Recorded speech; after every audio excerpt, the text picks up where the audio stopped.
Music I am, I'm a motivator, no, I ain't no hesitator. I'm a hip-hop creator, you can call me a mayor.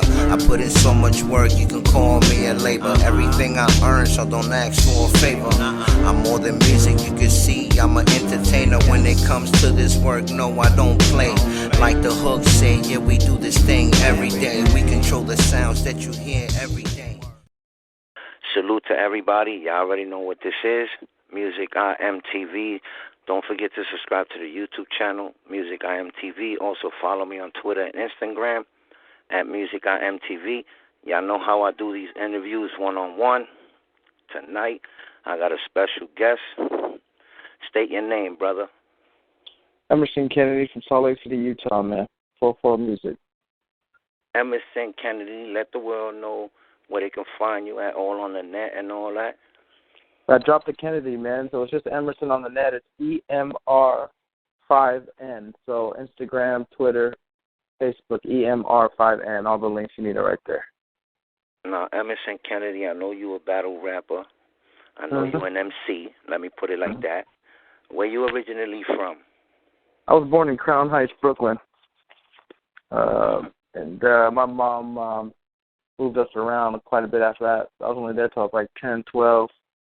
Moved to Houston, Texas, Brownsville, Texas, and Utah, and I'm in L.A., right in Koreatown right now. I need some ramen. Oh, okay. What got you into battle rap?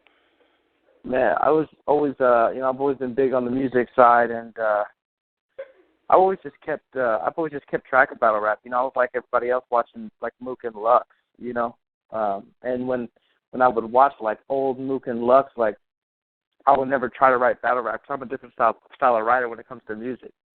But naturally, as battle rap progressed, as it got more popular, I'm a very competitive person. Kind of always have been.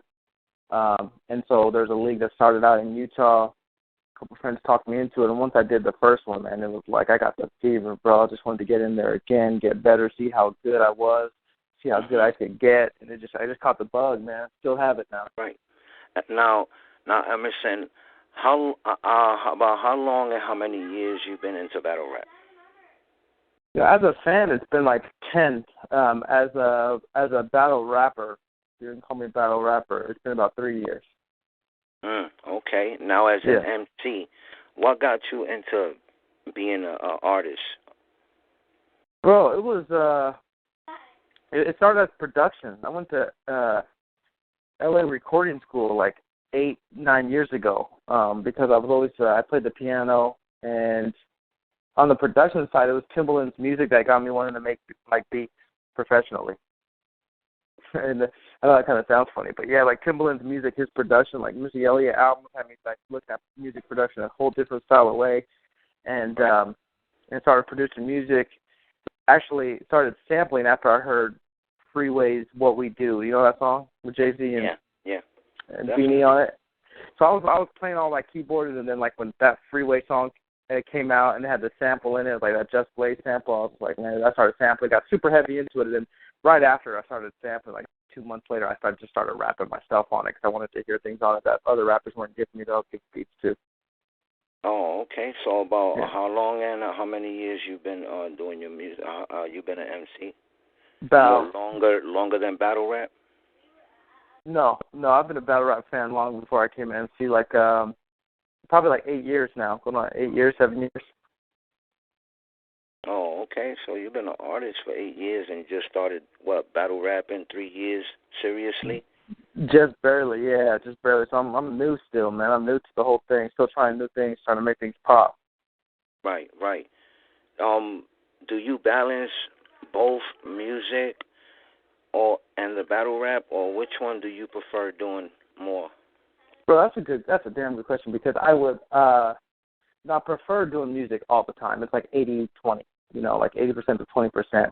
When I naturally write, I don't write battle bars. There's some people like Cassidy and Fabulous that like when they write, it's just battle bars, so it's easy for them to translate over to that realm. But I don't rap like that. Like in my music, I don't rap battle bars. So it's tough, man. Like switching back and forth, getting the balance.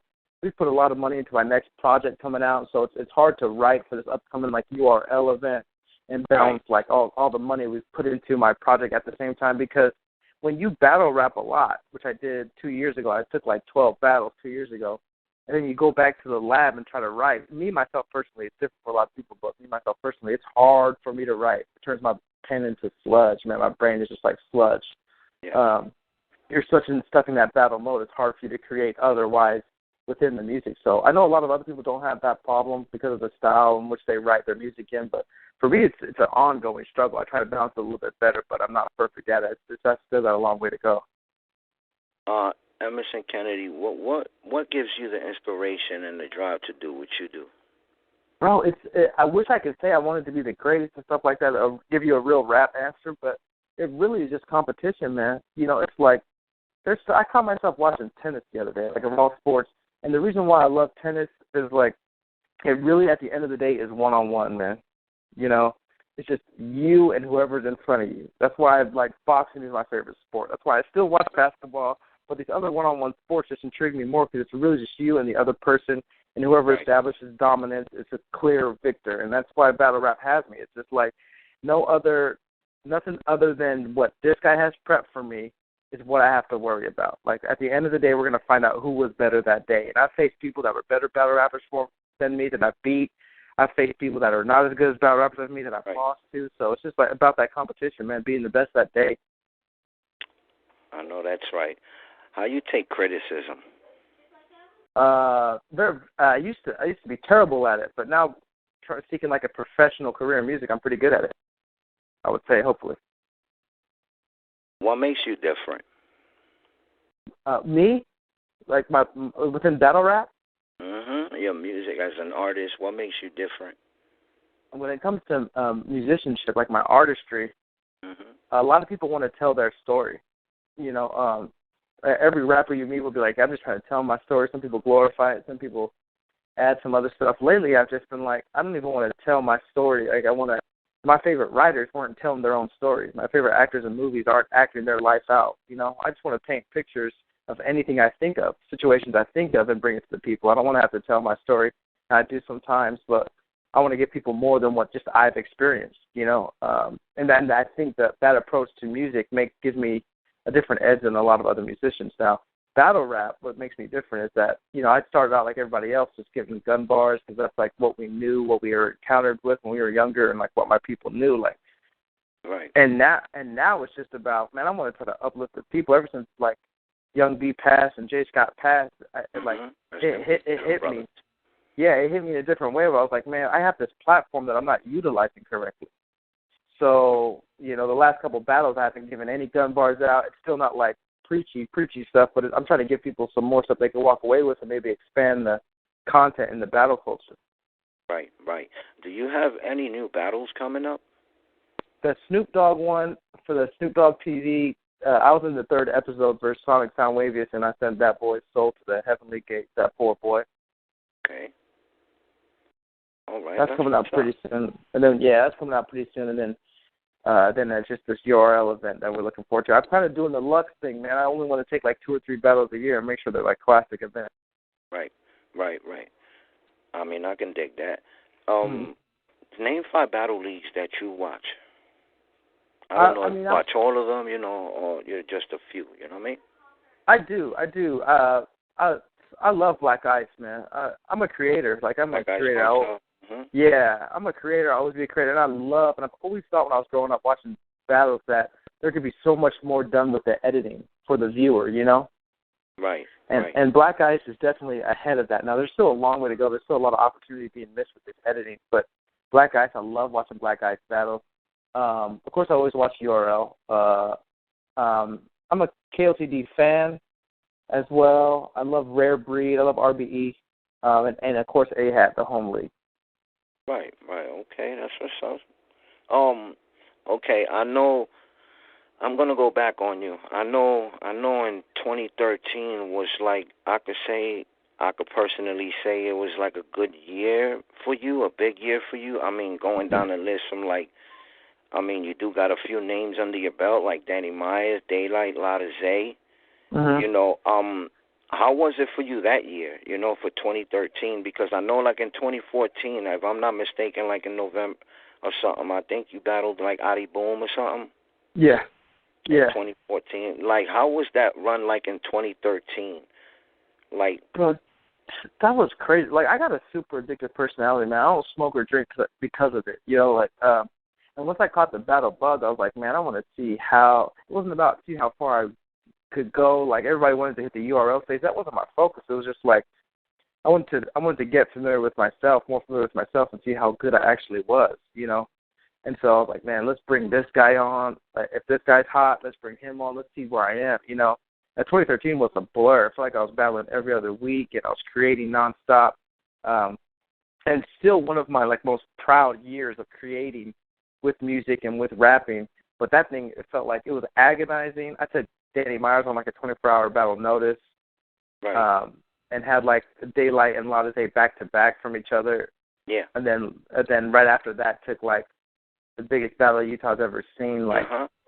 Right after that, so I had to operate at a high level. I lost a lot of day. I feel like I won all the other ones, but go ahead. But the year I look back at it and say I can never do it again.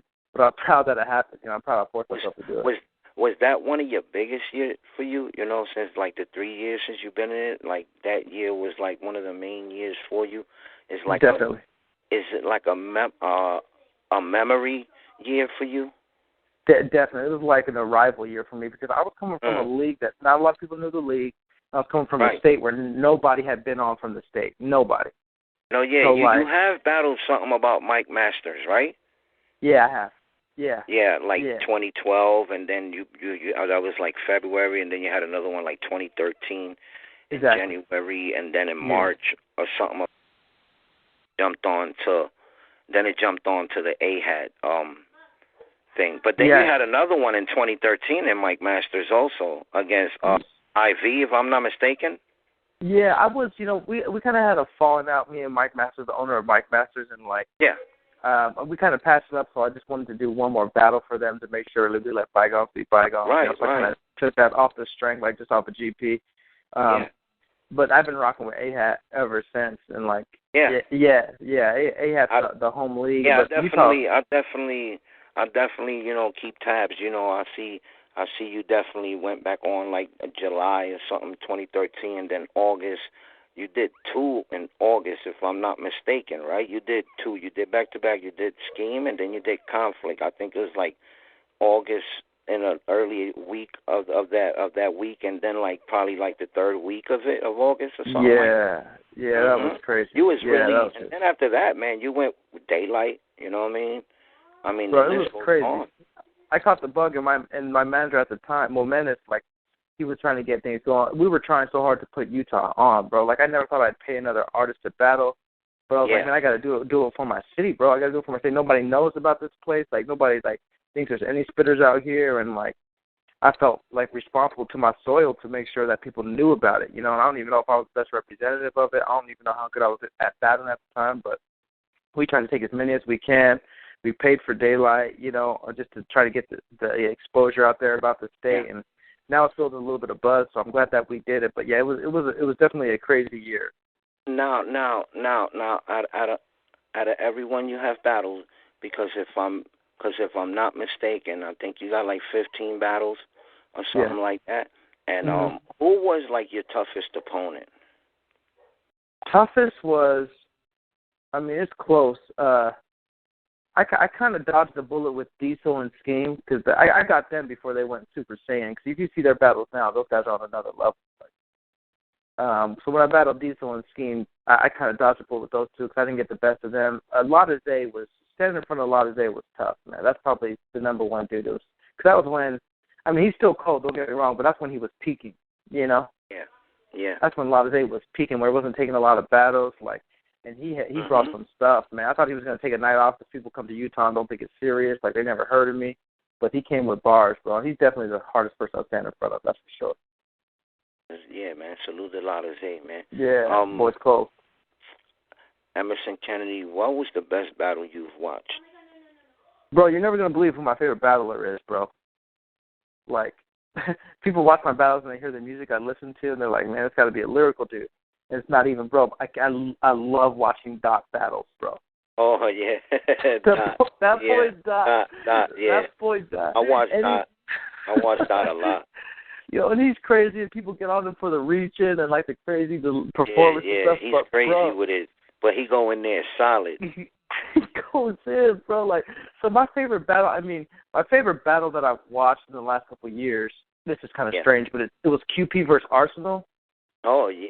Oh yeah. That was a great battle. That was on Black Ice. Cause I'm a big QP fan. It was good to see him come back. And it was good to have the Black Ice editing. But besides that, any other battle with Dot, bro, I just die in it because I really think he's the best performer in battle rap, man. That's what's up, man. Emerson Kennedy, man, I definitely want to salute you for the interview, man. You got any shout-outs? Man, just to the soil, man. Just to Salt Lake City, Utah, people that have been supporting me. I'm in L.A. now. I moved a couple of years ago, but I appreciate the movement that's still going on there, and men is still trying to make that movement happen. I just want to make sure that Utah knows I got it, man. Make sure the hood is straight. Salute to Utah. I appreciate you, brother. Right. You already know, man. Salute to you, brother. You already know. Hit me up anytime. This is MusicIAmTv. You have a good one. You too.